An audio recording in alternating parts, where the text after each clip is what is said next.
Football with friends is fun as hell. My name is Alex Dunlap here with Cody Carpentier on a big, what a Wednesday, a hump day, a victory Wednesday here on Football with Friends, Orange Bloods Live. So happy to be here with you guys. And we got a bunch to get to today. I just literally just posted the deep dig over at orangebloods.com. So we're going to have the offensive grades, the offensive scores from there. We're going to have some bulletin board material that Texas was gifted today from the ULM side of things. And we also have the SEC media conference today. So a bunch to get to. Cody, what is this bulletin board material that ULM is putting out there for these Texas Longhorns as if it's a good idea?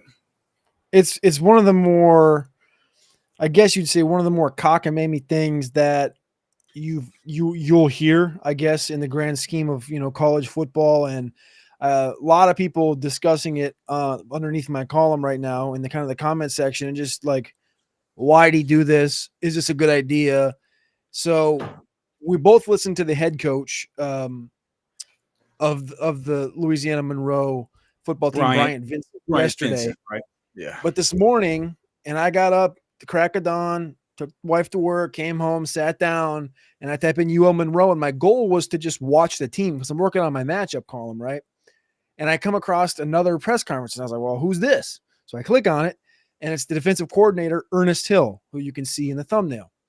So Ernest Hill was just full of, little snippets today, just jam-packed. I saw the one clip that you sent me to my phone where we said, come on, man, is Texas really going to be working that hard, preparing for some mediocre? What did he say? Some mediocre Group of 5 team? Yeah, I'll share that. This was the one that I shared on across most platforms. But I'll share the video here for those. It's a short one here. I can't hear the volume. Can't hear it? Nuh-uh. Can the chat hear it? I can't. Maybe the chat can. I don't know. Yeah, I can't hear that. Let's take it down until they know. All right. Yeah.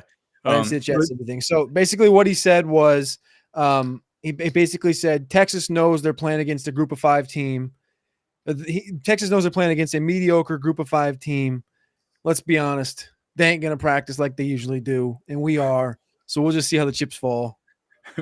What else? What is that the main thing? Or did that was like the wow. That was the end of the presser. The stone last thing he said, and then he walked away. 7.5 minutes, and he had bits in here. I thought the quote that I thought was going to catch the most traction. So here's a couple things he said. First off, he said, when asked what the message was from Bryant Vincent this week, the head coach, he said, this is what the message was to the team. He said, if you wanted to play in a national championship game, this is your opportunity to play in a national championship game. A lot of our kids wish they were at the school like Texas, but there's a reason why those guys are at Texas, and there's a reason why we are here. Does that include him as a coach? Yes, and he referenced this multiple times, saying like, well, a lot of guys on our team wish they were there, but they're here. You got to deal with that. A lot of us wish we were at schools like that, but they're not, so they're here. And like he referenced this multiple times throughout. What kind of cockamamie dude is this? So the one he was asked about when he's watching Texas, what he sees. He says your baseline stuff to begin with. He goes, this team's very explosive, a lot of screen game, explosive plays, run the football, explore your weaknesses and use them against you. And he's referencing Sarkisian here. And this is like, I love this thought. He goes, he sits over there and squats down and looks at the defense. And it's like he's playing Madden out there. He's at Texas for a reason. He's done great everywhere he's been. The reporters asked him, what do you think of the Quinn Ewers and the Arch Manning dynamic? And this is the one that I thought was going to catch most of the people in the comments. I thought people would reply to this. He said, the only thing that Ewers has on Manning is he's played more games. Like just point blank, just out there. Just the only thing Ewers has on Manning is he's played more games. That's it. Like that was it. Then he was asked about Manning in particular. What Bryant Vincent said yesterday was that he said, like, how do you prepare differently for Quinn Ewers than you do for? I think that's kind of what the program is. What they're just like he just said, how do you prepare differently for Arch Manning than you would for Quinn Ewers? And he goes, they're both NFL quarterbacks. It's like he said, like he kind of said this the same thing, you know. But like other than that, like obviously that, but I just thought it was interesting that we've never. To me, it's always been an unspoken thing. I told my wife this too. I was like, it's always been like kind of an unspoken thing that people understand Arch's better than Quinn, but nobody's ever saying it because it's not. You're talking to like, your wife about this? It's not. I think this. I've been laughing about this guy's 7-minute press conference literally all day. Like I got the clip on Twitter. It keeps getting bumped, and I just keep laughing. Was your wife engaged in this conversation and finding it interesting, or was she just kind of? No, I mean, we have like a 12 to 20-minute drive home from work when I pick her up, and so it's like, how's your day? And I'm like, yeah, man, this press conference is blowing up because this guy's just got takes on takes. And she thought it was funny. So then he was asked about Manning in particularly, and he goes, we actually have some kids that have played against him in New Orleans. And a couple of the guys have actually beaten him already. So they don't hold too much fear against him. Which I thought, again, like a couple of guys have already beaten Arch, huh? In high school. And again, like this team, for those that don't know, this team has 73 new players, 17 JUCO, and like 13 that are 4-year senior transfers. So I don't know. But anyway, that's what he said. The last thought was on Texas. I'm preparing for Texas. Again, this was the quote that ended it all. Somebody gets upset every week. Things happen. We got to prepare. It doesn't matter what people say. Texas knows they're playing against a mediocre group of 5 team. Let's be honest. They aren't going to prepare like they usually do. We are, and we'll see how the chips fall. And then he walks off the stage. Those are cold, honest truth facts. Like all those things happened today. And like I could have taken a couple more bits out of there, but I quoted the guy 8 times in one column, so I just kind of moved on. Do you think that this is a more effective messaging strategy than trailer? Because the Lee OB is in the chat saying that it's the polar opposite of trailer last week. But it's kind of a weird strategy to say, oh, what the Lee OB said, Cody, that's exactly what it is. They're saying things out loud you usually don't, trying to find a way to drive wedges and play mind games. So I mean, that's some 4D chess if that's what they're trying to do. Well, a lot of people have replied to this thing and been like, wouldn't it have been smarter if he had stopped talking before the Arch Manning smack talk? Like everyone's got a different thought on this. One guy, this is my favorite comment I've gotten all day on the bottom of my column. He goes, conspiracy theory regarding ULM's coaching comments. ULM game is most likely a guaranteed game where the small school gets paid sometimes in the millions to travel and play a big school. I think part of the contract with ULM has to have with their coaches saying dumb remarks on bulletin board material for the Horns to use. Sark put in, again, this is conspiracy theory. Sark puts in the contract, say stupid stuff to get my players fired up or don't get paid. That's the only rationale I have. That's the only rationale I have. Yeah. I mean, Jamari Lee is right, though. It's like everything he said was just weird and not bulletin board material, just weird until he said the stuff about that they have kids that have already beaten Arch Manning. Yeah. It's like, that's the stuff where you really can. That's the stuff that is, you can put that on the bulletin board and you can, and all of a sudden you've given Texas what you would hope, what we all hope, right, is that Texas is in a spot where it's like Sark always, it's like they're in the spot that Sark says, like it doesn't matter. It really doesn't matter if we're going to get to our ultimate goal.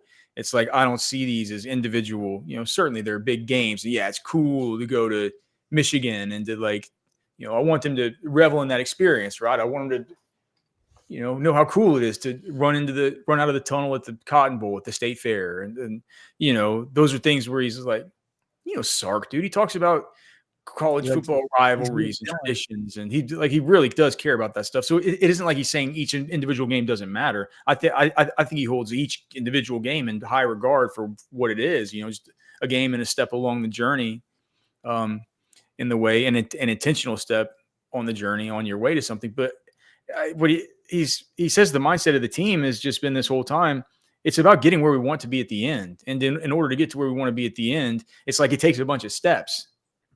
It's like my son can't get it. My son he just knows it's like if he has this Lego thing, right, and it's this uh, Lego, let's say race car or something, right? Like he knows that he knows what the goal is to take these Legos and read the instructions and turn it into a race car, right? Like you want it to go from being little pieces, and next thing you know, it's a race car, right? Well, he understands. Well, on the way to do that, I gotta do this thing where I have to put these two little blocks on under here. They're going to serve as the wheel wells and a place where I can put the wheels on, right? And it's just it's like a step on the way. And what Sark has said is that if we're just focused on the ultimate goal, it doesn't matter. It's just a step towards the ultimate goal. With that being said, who knows if these are human beings you're dealing with, and maybe you could have a little bit of a let up for a game like this. Why would you want to tell them? Why would you want to say that these guys have already beaten Arch Manning? It's a tough scene, man. It's tough. Dude, do you think I didn't do any research last week in regards to Kent State going to Tennessee? That game, of course, ended 71-0. Halftime, it was 65-0. And when Tennessee was up 30-0 in the first quarter with 3 minutes left, they attempted an onside kick and got it. Do you think potentially, I don't know, maybe Kent State was talking smack? A lot of people. My prediction for this game was relatively soft. I think I told you last night I was taking the over, and I said that ULM was going to cover. Today, after I posted that, and I've been marinating, and I think I've been adding like a field goal an hour throughout the day. So I don't know. I feel like if they see this this press conference, if the players see this stuff happening, which it's I don't know, it's on social media, but I'm not saying they're going to win 65-0, but they might. Yeah. They might. All right. All right. So that's the bulletin board talk. Got a lot of stuff to get to. We have the deep dig. I'm so impressed with the Texas offensive line as far as the starters. I'm so worried about the backups. And we'll talk about that here in a minute. But I wanted to first talk about the SEC coaches teleconference today that I didn't get to see all of it. I went out hiking for a little while and I didn't get home for the very beginning, but I did get to hear some of these cockamamie coaches on here. Lane Kiffin's always late to this thing. He doesn't care about this call at all.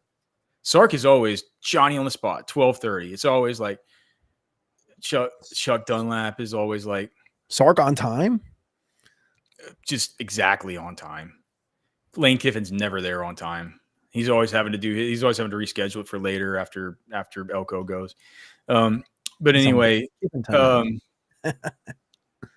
Jeff Lebby's scared of Florida. They're playing Florida this week. Should be. Yeah, he's saying that Jimbo got fired. When Jimbo got fired from A&M, he won this final game. Rumor is that this job he's already canned. If they let him go out on top, who knows if they put Lagway in there and they run a 50 burger in Mississippi State. Oh, they're Florida, Mississippi. I mean, Lebby's not already canned. No, Florida. Bill Napier. Yeah. Supposedly they've already report saying he's been fired. He's not canned. He's not officially canned. I'm telling you that there's rumors that they already have their money in order to can him. Who, the big money guys? Correct. They brought the money. They had the money accounted for to fire him. That's the rumors. And what I'm saying is Jimbo, when they canned him from at A&M, he went out with a win, right? Mm-hmm. I'm not saying they're going to can him this week, but it might have been too tight of a turnaround to fire him on like Sunday, right? You got a week. Tell him to take. If he wins, you can't fire him after a win. That's what I'm saying. Is Jimbo was fired after a win? Does it matter? Jimbo was fired at the end of a season, not mid-season. Right? I don't think he fired. I'm like I forgot which NFL owner said this, Cody, but it was like he's like, I'm not firing him. Like, I'm not firing him mid-season. One of these coaches, was like Ron Rivera one year or something. I forget who it was, but they asked him after the season, why didn't he fire him mid-season after the so-and-so loss? And he was like, fire him. I'm like, I'm not going to fire him. I've already paid him. This is his mess. Like, let him deal with it.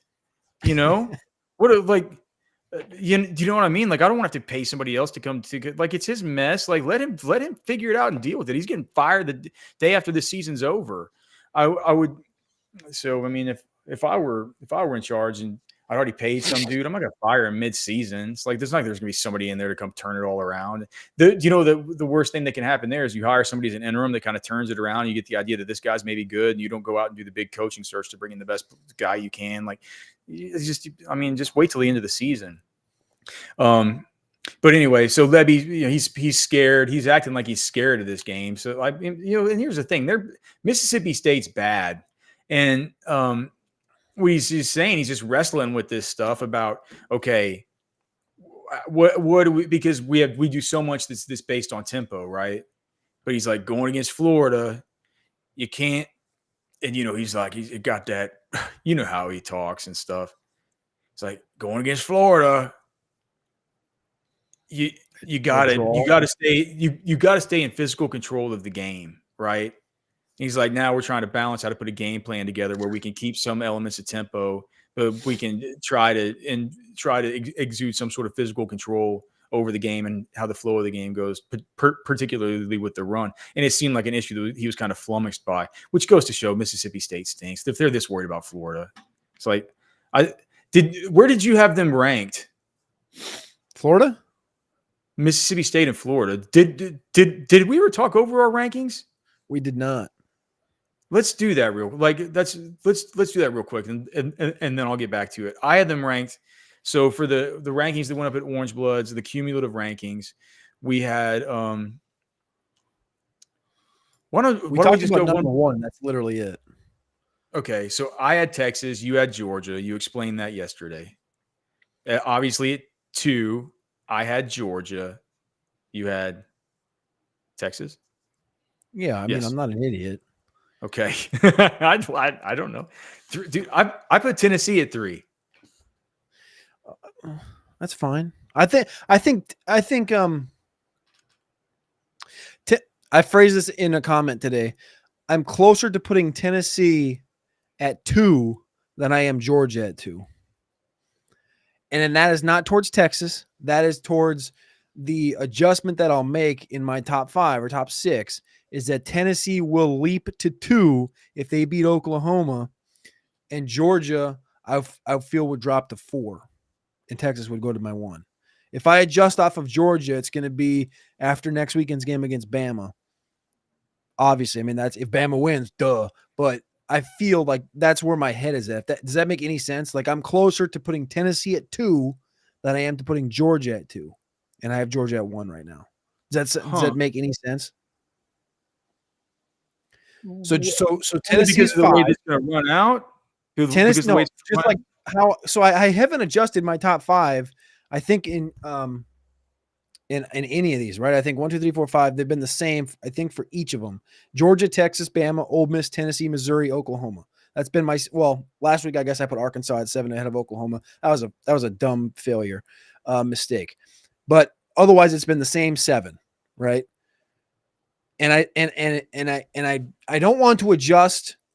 And I talked about this yesterday for the number 1 thing. I'm not going to adjust Georgia based on a game at Kentucky that historically, like I said yesterday, Kirby Smart's lowest scoring wins in his career at Georgia have been 16, 14, and 13 points scored. All came in Lexington the last 3 times they've been in Lexington. I don't know what it is or why it is they get the win, right? But they're like these just 16-10, 14-6, and 13-12, like just stupid game scores, and they win. And I'm not going to be, everybody in the world has shifted Texas above Georgia because of that game and because Texas has been so dominant. And I do believe Texas has the best roster. However, I'm not just going to shift this because of a close game against Kentucky. That's bad process, in my opinion. I'm going to hold pat until I see these guys playing a bigger game. And again, like I told you yesterday, Clemson is better than Michigan. They beat Clemson. They beat the brakes off of Clemson. Texas basically beat the brakes off of Michigan. Agreed, 100%. But Georgia also has an SEC win. So I think that, again, it's literally nut hairs. But I'm not going to adjust based on a 1-point win against Kentucky on a 28-game win streak in the SEC. That's bad process, in my opinion. It isn't bad process. Huh? It's not bad process to put Texas over Georgia. It's The bad majority of process voters to do did it this week. If you were going to do it, you should have done it after the Michigan game. I'm not talking to you. I'm talking to the whole populace. I did it. I did it after this game because I thought the Texas. I looked at the 3-game.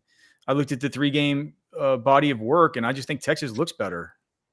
Again, I 100% agree with the talent. They have more talent across the board. I don't think Beck is bad.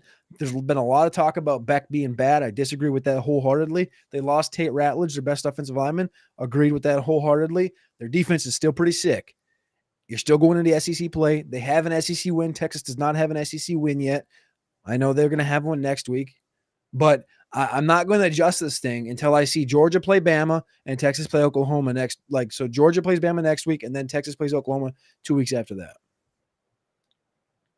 So at that point, I'll be, and like I said, I'm closer to putting Tennessee at 2 than I am to putting Georgia at 2, because I feel that if Bama beats Georgia, then I think the Georgia thing's done. Georgia's going down to Bama, Georgia's going down to Texas, and Georgia's going down to Ole Miss. I'm not sure I exactly get it, but so who did you have at 3? Bama. Okay, I have Bama at 4, and then we both have Ole Miss at 5. Ole Miss at 4, Tennessee at 5. Oh, you have Tennessee at 5. What? So why do you have Tennessee below Ole Miss? They have equal. To me, they have equal resumes. I know Tennessee has a win against NC State, but NC State doesn't look like the greatest win. They just are what they are. They're just 4-5. You can call them equal. You can call them 4-1, 4-2, or 4A, 4B. I don't really care. But like I just told you, Tennessee's closer to becoming 2 than Georgia's to becoming 2. So I like. Well, is Tennessee closer to becoming 2 than Ole Miss is to becoming 2? I think so. So they probably should be 4. So Tennessee should be 4. Probably.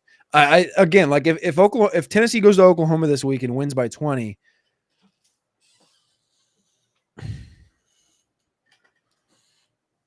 they're going to be 3 for me. But I don't know. It's tough. After Missouri, you have Ole Miss, then Missouri, right? Yep. And then Oklahoma. Yep. Then LSU. Yep. I want to put South Carolina there, but I don't have the stones to do it. Oh, I have Texas A&M next after LSU. I have South Carolina because South Carolina won the game. One. They beat LSU in our hearts. Everybody knows that South Carolina beat LSU. They lost to them on real paper, but according to I think everybody in the nation's eyes, South Carolina won that game. Well, I mean, but they lost. It was a loss. They got 2 pick sixes called back on BS calls, and they had like 6 more penalties that were maybe not all 6 were bad, but a lot of them were bad. I'll give South Carolina credit that they look better than I thought that they were going to look, for sure. They have a top. They have the 5th best defense in the conference. I mean, so you saying that no, 1, 2, 3, no, because I think no, because I think the top 5 that we both have consensus are all better for sure. I disagree. You don't what? Georgia, Texas, Tennessee, Ole Miss top 5 defense. They have a bunch of awesome players on that defense. What's that sophomore linebacker's name? Bro, they beat teams by 70 and they've given up 9 points on the season, but they've played nobody. They have a ton of talent. They brought in the best. I didn't say they didn't have talent. I'm saying best defense. But didn't you just say how many points have they given up? How many points have they given up? They given up 9. Can you name a single opponent they've had? I could go look back at their. You can't. How is that? How is that an argument to say they've only given up 9 points? They're terrible on defense. I didn't say they were terrible. I never said they were terrible. So how can you say they're not a top 5 defense in the conference? That's just not true. They're not. That's not right. That's wrong. Texas, Georgia, Alabama, Tennessee, Ole Miss, all better defenses. They'll all finish the year better defenses. What odds do you want to give me right now? Not Ole Miss. All those finish ahead of South Carolina. In what metric? Total defense. That's not how that works. How does it work? Draft picks. No. Then what? It can't be total defense. It can't be draft picks. What are we gonna do? What are we gonna do it? I didn't ask you to bet. I'm telling you, like they're the 5th, maybe 6th best defense in the conference. Georgia, Texas, Bama. No order. Georgia, Texas, Bama, Oklahoma, and then Tennessee versus South Carolina.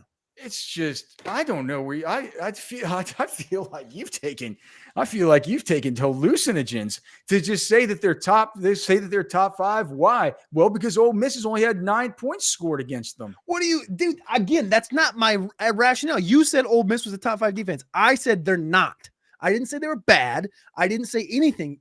I'm telling you, they've given up 9 points. You can't name an opponent they've had this year. They've scored 160. I get what is there? They played against? Didn't they play against? Exactly. Keep trying. South Alabama. Was that one of them? Nope. McNeese State. Furman. Okay. Well, all right. So they're hard to name. Yeah. Middle Tennessee State. Didn't I say that just now? No. Oh, I said McNeese. McNeese. Yeah. Okay. It's the same thing. I know it's been those kinds of schools. It's the same kind of thing. They beat Wake, but they give up a touchdown. Or they give up 6 points, I should say. Are we going to make the bet about the 5th best defense? No, because there's no metric that can identify that. How about we bet? There's no metric that can identify it. How about we do it? How about we do it on pressures and turnovers? How about that? Pressure turnover ratio. Pressure turnover. Well, that's not a ratio. That's Sorry, just pressure turnover total. Okay. Pressures plus turnovers. You think they'll be 5th best? 5th is. Okay, so I think it's 5th is 6th. But the thing is, I don't have Ole Miss in that conversation. It's not Ole Miss. It's not Ole Miss though. It's Oklahoma. No. Oh, okay. Well. Okay.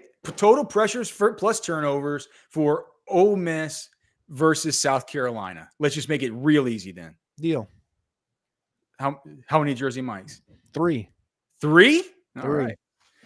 Next on my list, I have total team defense. Missouri, Oklahoma. I had LSU. The what? I think your take was so bad that they're cutting off your internet cutting off my internet. Cut on my internet. You're talking about total team defense as a defining statistic to measure the talents of our defenses here against the South. Well, I mean, that's something. You were on tilt earlier. I'm on tilt now. You can go to the NCAA stats and look up total team defense. Okay, so if I look up total team defense from 2023, the Texas defense is one of the worst in America. Well, Texas had a terrible. The passing defense gave up 7,000 pass attempts and 7,000 yards. Yeah, you wouldn't say that they're the worst. Statistically, it wouldn't measure very well. South Carolina's not a top 5 anything except a top 5 chance that their head coach is going to be fired within the next 3 years. Jesus, that's a lazy take. Come on, 3 years? Give me a year, maybe. A year? If you said top 5 in probably going to get their coach fired in a year, okay. 3 years? I mean, he's been there for 4. If he doesn't get this thing right in a year, he's probably gone. All right. After that, I have A&M, Auburn, Arkansas, South Carolina, Vanderbilt, Kentucky, Florida, Mississippi State. So it is truly the toilet bowl for me this weekend. You have those 2 at the bottom, right? Yeah, Florida and Mississippi State. See? Sandman, we're not fighting. We 100% agree. Yeah, it's true. Get your popcorn ready. It's true. Jersey. Somebody asking what Jersey Mike's means. It's just a thing to say. Whenever we started saying that, we do Sirius XM radio, and on there you used to not be able to talk about gambling. And so when I get in fights with the co-hosts and stuff, we'd have to always say we're going to bet each other like Jersey Mike's or Jimmy John's or something. And, it's always kind of code. Now that the gambling's legal everywhere, they want us talking all the gambling stuff that we possibly can. All right. Let's see. We have a bunch of, oh gosh. There's the stuff from Sark for sure. But I wanted to get to some of these other guys.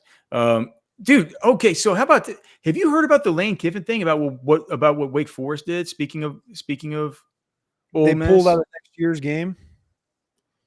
Yeah, because their defense was Wake Forest said this is not a top 5 defense in the SEC. We're not going to play him next year.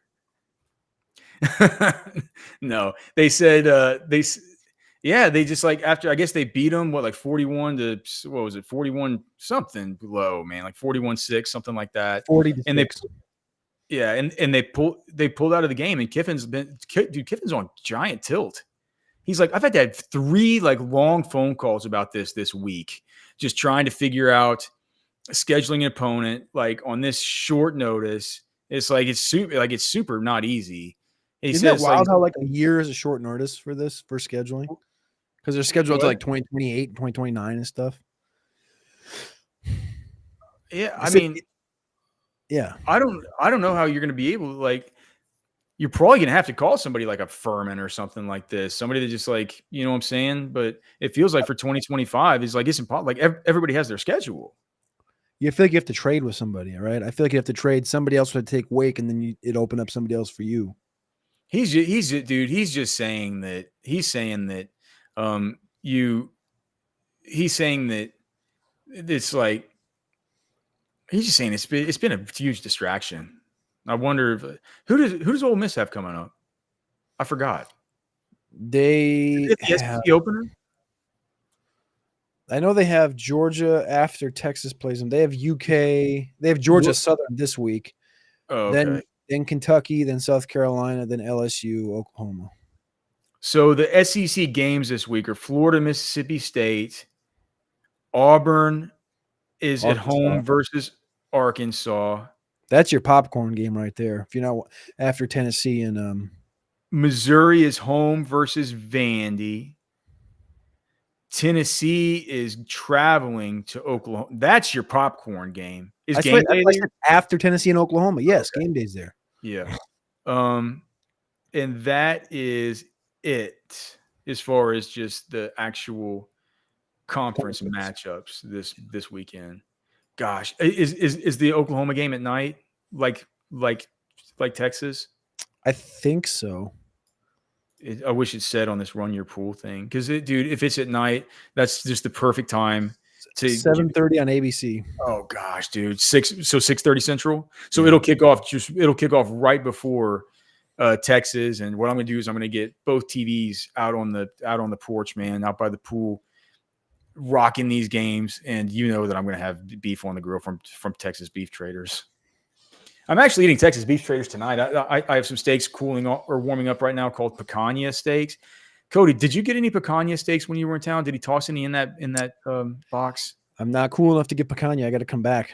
Okay. Well, yeah, well, you'll definitely get them. These steaks are just incredibly awesome. There's a Brazilian way of kind of cooking them I saw on YouTube. Look, everything there is amazing. It's cheaper than the grocery store. Texas Beef Traders, TexasBeefTraders.com, right there in the heart of Lakeway. You get 10% off, and you know where the meat comes from. It's from MTX Ranch in Mason. It's from the Iron Table Ranch in Gatesville, and it's from the Texas Piedmontese in Lukenbach. And it is all such awesome meat from such awesome farms. These ranchers are incredible. They don't put any vaccines in these animals. They don't commingle them with any other herds. That Piedmontese herd's 2,500 years old without anything coming in and messing with it. It's unbelievable. They had to go to Italy to like bring those things back. It's an amazing story. Texas Beef Traders is an amazing place. The food is so good. And if you can't make it into Lakeway, I understand. But listen, don't you want $4 ground beef that tastes better than the steakhouse? Like call them, make an order, get your 10% off. And if you can't make it in, that's fine. Call them, talk to Darren, talk to Shay. They'll just bring it to your house. It's such a no-brainer. Texas Beef Traders, TexasBeefTraders.com. I just had dinner before the show. It's National Cheeseburger Day today, so I did make some of that ground beef up into a couple burgers. I had some homemade mushroom Swiss burgers, so that's what I used my Texas Beef Traders meat on tonight. It's just so good. And we're going to have the beef sticks and I don't know. I'm done promising it. Darren will let me know whenever they're ready, but you guys are going to love this stuff. We'll have it soon. All right. Hugh Freeze, he talked about the improvement of the Arkansas offensive line. He talked about this guy. Have you heard much about Fernando Carmona, the transfer from San Jose State? Like apparently Archie offered him, and they wouldn't let him off campus. But he was like, Hugh Freeze is a little bit tilted because this dude won SEC Offensive Lineman of the Week, and he was supposed to, on his transfer visits, he was supposed to, after Arkansas, go to visit Auburn, and they wouldn't let him out. And apparently, he's like, their offensive line is really improved. That's the guy one of the guys that we wanted in recruiting. It's kind of helping him. So maybe just somebody for us to keep an eye on for NFL draft stuff. He's a redshirt junior. And apparently he's kind of big impact transfer. I don't know much about him, but his name is Fernando Carmona. So I've kind of added him onto my watch list here as we watch these games. As far as Sark, he said, we're a little bit nicked up. So we're going to try and play a lot of players again this weekend. Cody, does that mean that he thinks it's going to be another stomping to where he can play a lot of guys? Or do you think that's just him saying, it feels like the games where he says that we want to play a lot of dudes are the games that Texas ends up really, really smashing, like Colorado. I guess Texas is really smashed in every game, but the two where Texas was, giant favorites, he always says this stuff. We want to play a lot of dudes. I do think based on the bulletin board material today that the game plan will completely adjust. And by the fourth quarter, we'll have Cole Lord, we'll have Colin Page, we'll have Thatcher Milton playing. And I do believe that we're going to see a lot of guys, How is Thatcher Milton getting in there before Butler? I don't know. I saw Butler was dressed out for the game. It's like they got this dude out there, Thatcher Milton. They got this other dude. Oh God, I forgot his name. Number 35 out there. The dude, the Sanders kid. No, 35. He goes out there with Parker Livingstone, and I was like, why is this not Butler or Freddie Dubose? I guess Freddie Dubose might still be hurt. Let me tell you this kid's name. And Sanders is 31, right? What? I think Sanders is 31. He looks good. I saw him last week in a clip. He didn't play or anything, but I saw him walking around. And I think he looks good. 35 is a Rhett Anderson. Is he an Austin kid? No, he's from Alamo Heights in San Antonio. Oh, that's where Michael Terry's at. Hoping maybe that'll help him get Michael Terry. Yeah, they see old Rhett Anderson getting all this playing time within the fun. Do you know something interesting that happened whenever Rhett Anderson was in the game though? Just completely apropos of nothing, but off the wall. I want to hear or non sequitur. Does that mean the same thing? Non sequitur and apropos of nothing? Maybe the chat will let us know, and maybe neither one really makes. It's just kind of really off the cuff. The first time in the Sark's history at Texas where he's gone empty. He ran a play where he had 3 wide receivers and 2 tight ends on the field and no running backs. It's the very end of that game. It might have been the second to last play of the game. Isn't that kind of weird? The second to last play of the game? Yeah. Yeah. I kept looking. I'm like, oh, what? So there's a running back split out. I'm like, oh no, that's Livingstone. That's Rhett Anderson. That's Spencer Shannon. That's Thatcher Milton. And that is Jordan Washington. You know what I thought was funny this morning? You just made me think of this because you brought up these tight ends. Anwar was taking a victory lap over you on his morning show about you saying Amari Niblack was going to crush. And he said, or crush and get run over Gunnar Helm. And Anwar said, no, not so fast, not so fast. He was taking his victory lap this morning over you. The victory laps I could run. He also said he gets the victory lap over Trey Moore. He brought up Trey Moore against you too. You said Trey Moore was going to kill it and have double-digit sacks, and he said, not so fast. UTSA. He said anything about what I've said about Colin Simmons or any of this stuff. Okay. That'd be giving you a win. You can't do that. Yeah. No, the victory laps I could take. I mean, Colin Simmons is the biggest. I mean, that's the easiest, right? Like that's the over the top of everything. You're acting like I was saying that Trey Moore is going to be the. Okay, all right, it doesn't matter. I don't care about this stuff. I didn't say that. I'm saying that's what Anwar said this morning. Okay, yeah. Again, I don't care. So I ain't snitching. I'm just sharing. He was asked if it surprised him all the attention around Ewers and Arch. Like, have you been surprised by everybody? Like, and Sark's like, I have no idea. Like, he's like, I don't know what you're talking about.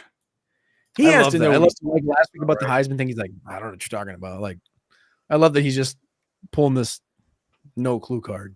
He says we're not going to ride some kind of emotional roller coaster of outside noise. he's just he's like you idiots are cockamamie me, dude. You media journals are cockamamie me. We're not going to do this with you. He says we don't pay any attention to it, frankly. But then they asked him follow up about whether he had named a starter for Saturday night, and he says he still has not named a starter. So for what it's Again, worth, why are we asking that question? yeah. Yeah. What's impressed him about his third down defense? He said he was they're playing really good short yardage defense. Of course, they lost some really good players that made some of those plays, but Alfred Collins is most notably playing really well out there. So that's kind of good. We'd mentioned the play last week that was just a beastly Alfred Collins play. He's still playing inconsistently. I was gonna say what about that? What about that touchdown? With the touchdown in the spring game? No, on Alfred Collins last week got washed down and didn't even fight back on that rushing touchdown by UTSA. That was Benda, I thought. Benda misread it as a linebacker, but Alfred Collins got washed like he was, I put that one more on Benda, man. He just didn't fill. I don't understand why anybody would ever spill in that spot. It makes no sense. 100%. Benda failed. Derek Williams took a bad angle, but I think at the beginning, I didn't expect Alfred Collins to make the play, but I was just not impressed with his like nonchalant. He got washed down and then didn't fight back at all, and that was just like for me, that was like the hole open because you just stood straight up and got. Yeah, well, I mean, he did have the awesome stop on the third down where it was just a dominant, just beastly play. I put a link to it in my column. Texas football tweeted it out, so you guys can go watch it. He basically overtakes what looks like a triple team, even though there's really no such thing as a triple team in the zone game, but it looks like he's beating three men for a big stuff. He said, he just said that, and he said, whenever we're in the longer situations, he said, we're affecting the quarterback with our pass rush. We're playing sticky coverage, and we're not being as. And he said specifically, we're not being as predictable. So he said that's something that he gives credit for PK for not being one dimensional. All right, just a few other things. Somebody asked him about Isaiah Bond, how he's looking at Texas or what he sees in him. He says he's just had a big impact. He said that Texas prides itself on being fast. And he said Isaiah is one of the fastest, if not the fastest on the team. He'd say he's the fastest on the team, Bond would. But then he said, but there'd be some dudes who'd say like, no, like that's not true. Like I'll actually race you and we'll see who's fastest. But he said definitely Bond would say he's the fastest guy on the team. He might be the fastest. Is that right? Silas would ask him. Silas would challenge him. I think Blue would challenge him. I don't think Blue would be able to beat him, but I think Blue would challenge him. I don't think Blue's quite as fast as Bond. I think Bond. I'm saying up here mentally, he would say, "I can beat you." And yeah. On defense, is there anybody that? Yeah, I mean, P for P. I don't know if Anthony Hill actually can. Pound for pound, Anthony Hill's faster, but I don't think head up. I don't think he beats him or can compete with him. I don't think that Manny Muhammad could. Could Gavin Holmes? That's kind of a sneaky one. Seems like just because of the way his body's built, he might be sneaky quick. I wonder if it would be. No, I don't think it's anybody on defense. That's what I'm saying. Aaron Butler's fast too, though. There you go. Yeah, it's crazy. What do we have here? The Leo B. What's up, brother? Or sister? I don't know. Lee. It could be either one, I guess. Hey, Alex, on a busted play like that TD, when you do the deep dig in the grade, does that go against Benda or an individual player or the defense as a whole? No, that's Benda, man. That's on Benda for that play. And he But on that play, it's like that's not a.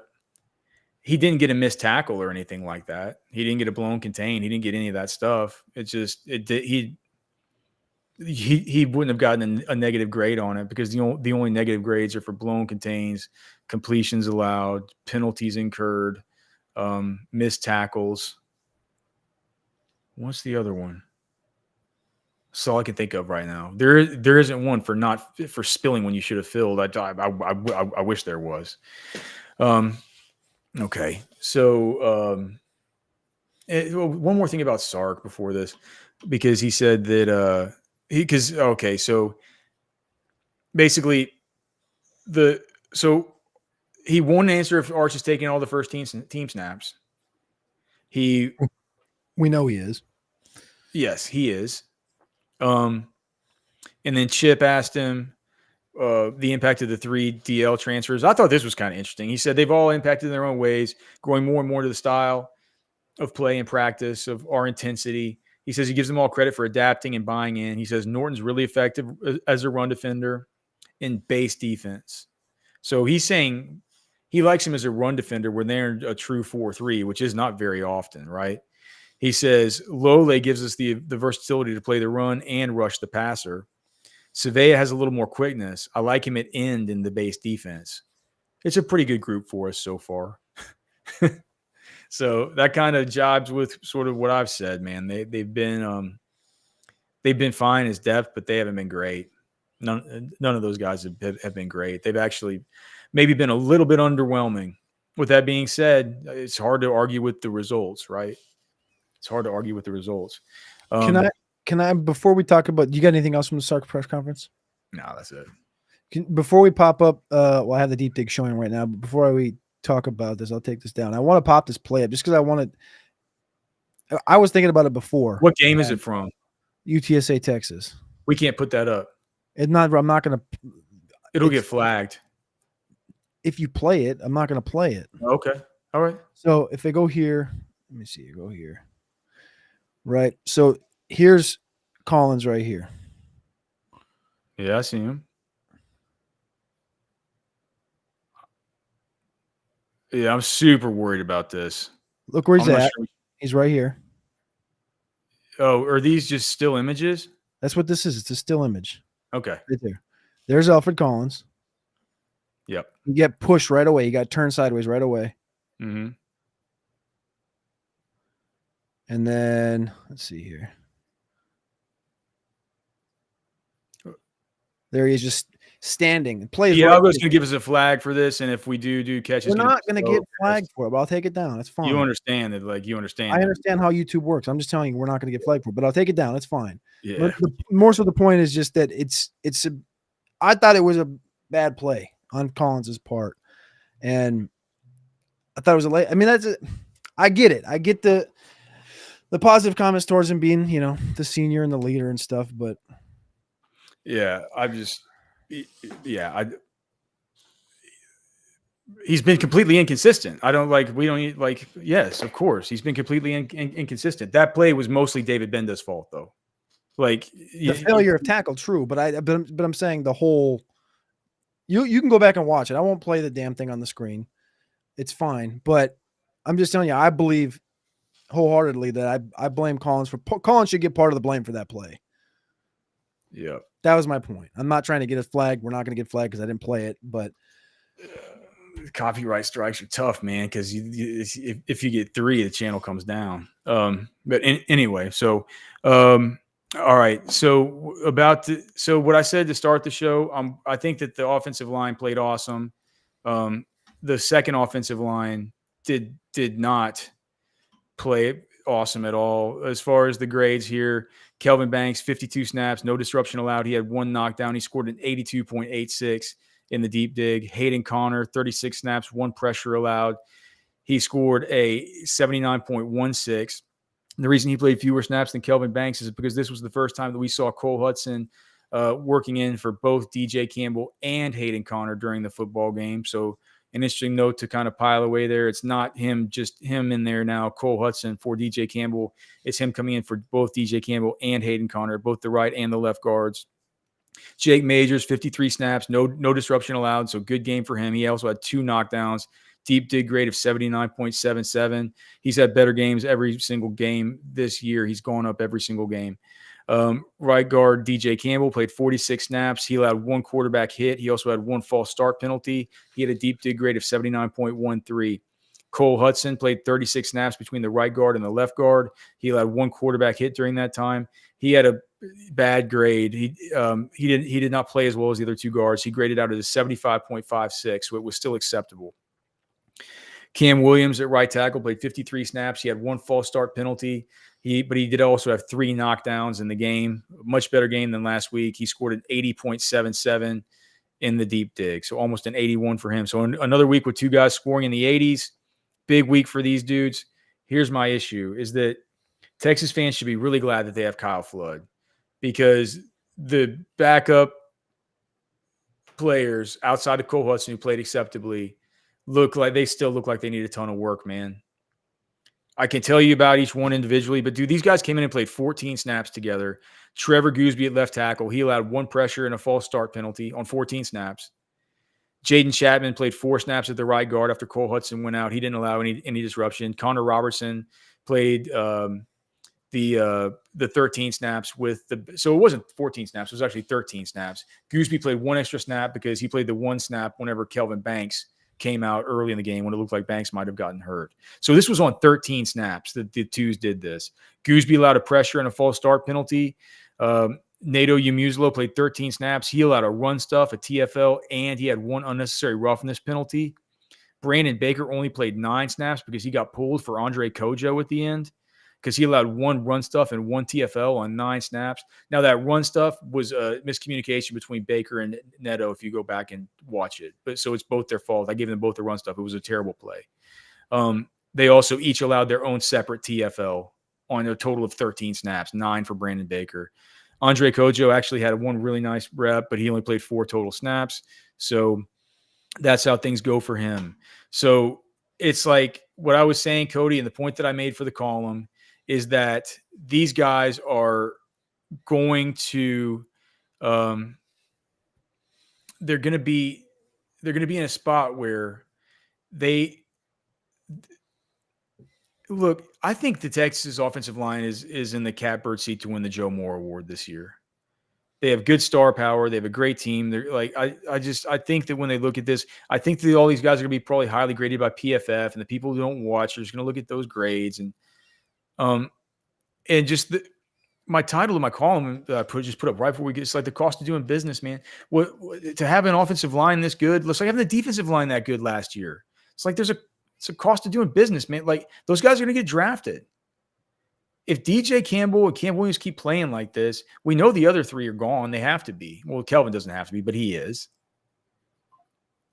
Texas is going to lose probably at least one of DJ Campbell or Cam Williams. And you'll have Cole Hudson coming back. But that's going to open up a little bit of a can of worms, man, next year, right? It's like it's the cost of having these guys all so good and all hitting their exact same stride the same year, man. They got to strike while the iron's hot with this offensive line, because next year it's going to be a little bit of a rebuild. Now, the good news is Kyle Flood is the best at this, and I've told you guys a million times, I've been radicalized by Kyle Flood's ability to just completely make over Christian Jones. If he can do it for him, he can do it for anybody. He needs more time with these guys, though, man. Neto Yamuslo, that guy's not ready to play. That guy's not ready for prime time. It's good that Cole Hudson can play either guard spot, because he's not ready. Brandon Baker's a 5-star. He needs time, man. He's going to be good. He moves well, man. That guy needs time. It's good for Brandon Baker that he was able to come in and start out 3rd on the depth chart and work his way up to over Kojo to be 2nd. Right. But man, it's in the actual game. It was rough for these guys. Gooseby, it looked rough for Gooseby. That could be man, if Cam Williams comes back next year, I think you probably move him to left tackle. So that's the way I see it. Blindside? What? You want Cam to be your blindside? I want over Gooseby. Yeah, I would think so. Yeah. Cam's really good.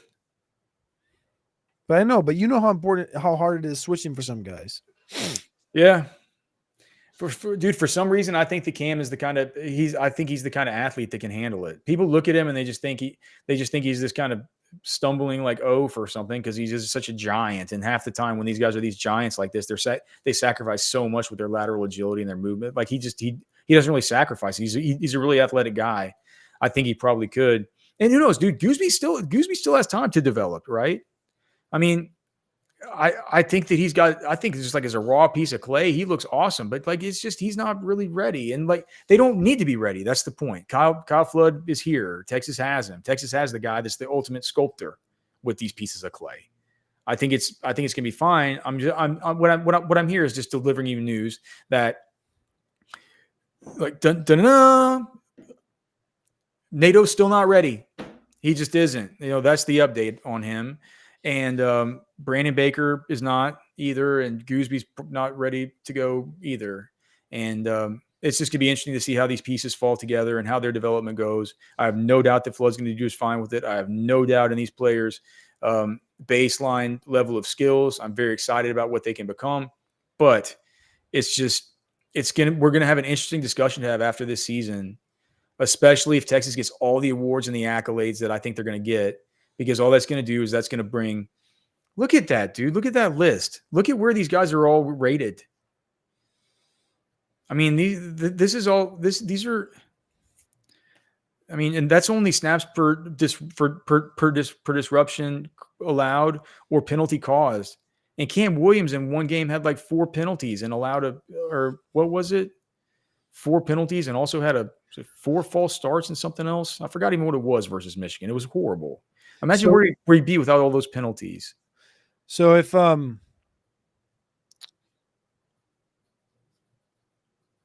so first off, DJ Campbell and Jake Majors have actually taken steps back in comparison to their previous year. Secondly, Banks, just for the people watching, NA in the snaps for disruption because he has not had a disruption allowed yet. When he does have one, let's hypothetically say it comes against Oklahoma. Let's say he has 230 snaps at that point, right? 230. He has one hiccup against Oklahoma. He exits out Oklahoma with 275 snaps. He has one disruption. Will that snaps per disruption be what number will that be? If it's 275 snaps, one disruption. Every 275 snaps. He's gonna just I'm trying to contextualize that for people like looking at that number on the right side and it says NA and you're like, all right, so if he has one in 2 weeks, every snap that Kelvin Banks goes through till he allows a pressure, a quarterback hit, commits a penalty, has a what is it?